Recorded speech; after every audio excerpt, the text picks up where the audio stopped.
Hello everyone and welcome to my video. In this video I'll be unboxing, configuring, installing and testing the Toguard 4K Ultra HD dashcam. It's of model CE52. If you're not subscribed to my channel, please take a moment to subscribe. This will help me keep bringing you quality videos. The camera comes well packaged. The package is nice and stylish, so it can easily be a nice gift to give. Its specifications are 170 degrees angle wide lens, 4K Ultra HD video 25 frames per second. This is the maximum it can record. It has a basic parking monitor, which means a parking monitor that only works on impact. An internal battery. It supports a maximum of 32 GB TF card, and it has a 3-inch screen display. It comes well packaged. The camera itself feels very well made. The lens is big, as you see. On the left side there are the TF card slot, the up and down arrows and the menu buttons. On the right side there is OK, mode, lock and on-off buttons. The lock button, it's like lost between the other buttons. I would have liked it to be bigger or maybe of a different color. In the box you'll find the suction cup. This is suction cup mount in case you want to change the camera from car to car.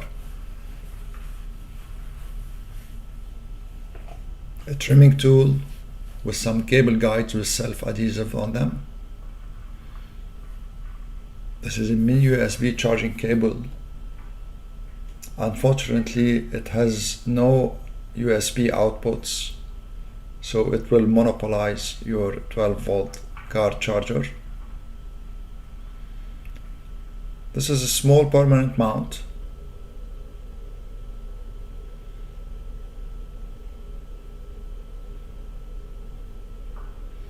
And a really short mini USB cable. I don't know what it is used for, but in my opinion it's useless. It's ridiculously short.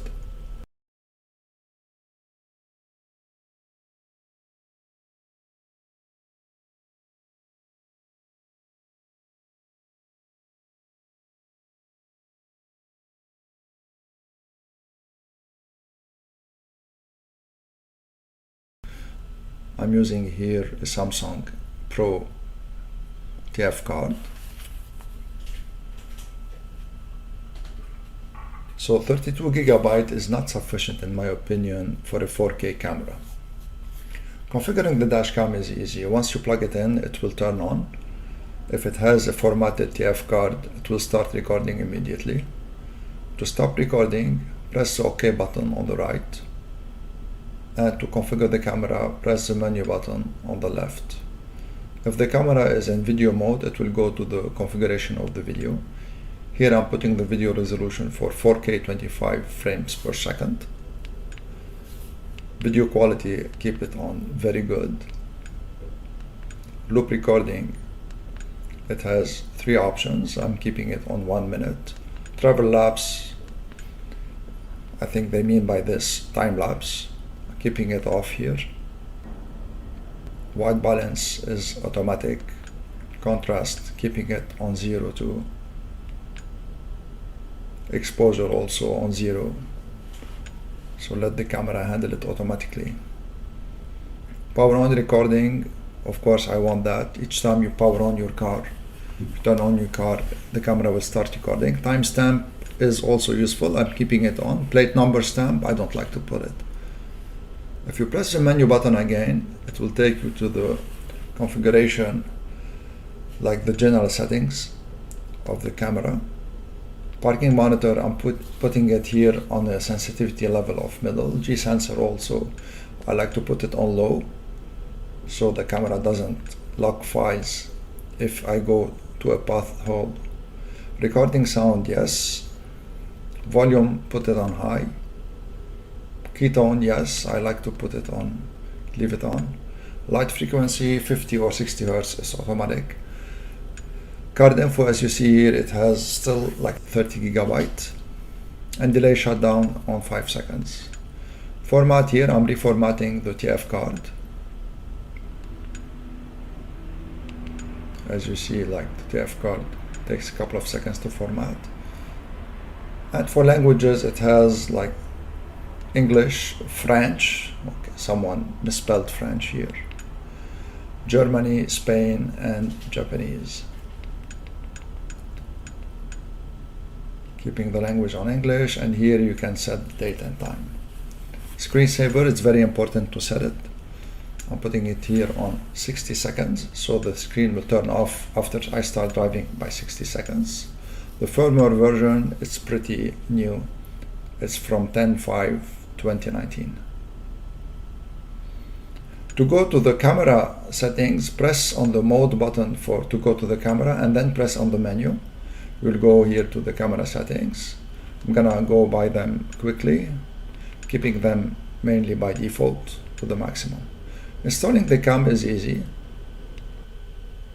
First, put the cam, attach it to the base. Here I'm using a suction cup mount to install it. Clean the windshield and just put the suction mount and turn it clockwise to adhere. As you see here, the camera can rotate left and right, which is very good if you want to record on the left or right sides of the car. Of course, you need to keep some cable wiggle to do this. Installing the cable is also straightforward. Just tuck it behind the headliner, and when you go to the side, to the A-pillar side, make sure to put it behind the airbag. And then take the cable and remove the weather trim here, and also you can attach the cable under the dashboard and bring it to the 12 volt, which is in the center console in my case. The picture quality of the camera is excellent. This is a daylight test, and I will show you here how the camera behaves when the light changes. I'm entering an underground parking. As you see, the camera adapts very quickly, and the recording quality is really excellent. The camera here is configured to record at 4K maximum capacity. Also, on a sunny day in broad daylight, the license plates are easily readable, even if the cars are not directly in front of you. And this is a big plus for this camera.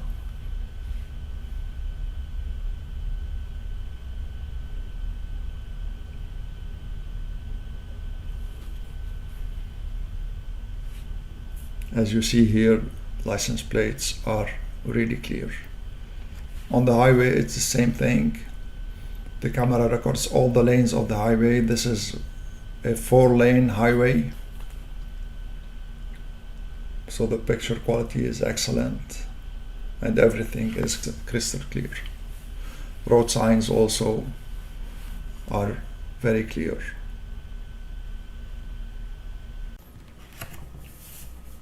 At dusk, the picture of the camera remains clear and all the details are apparent.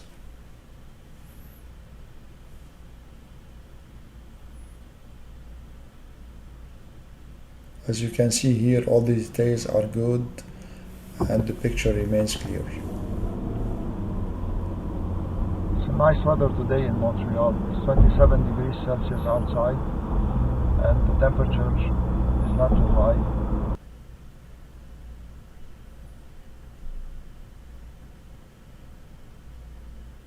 At night, it's a different story. The picture becomes grainy. It's still visible, but really it becomes really grainy. Now that's a shame because the camera otherwise is good in all other areas.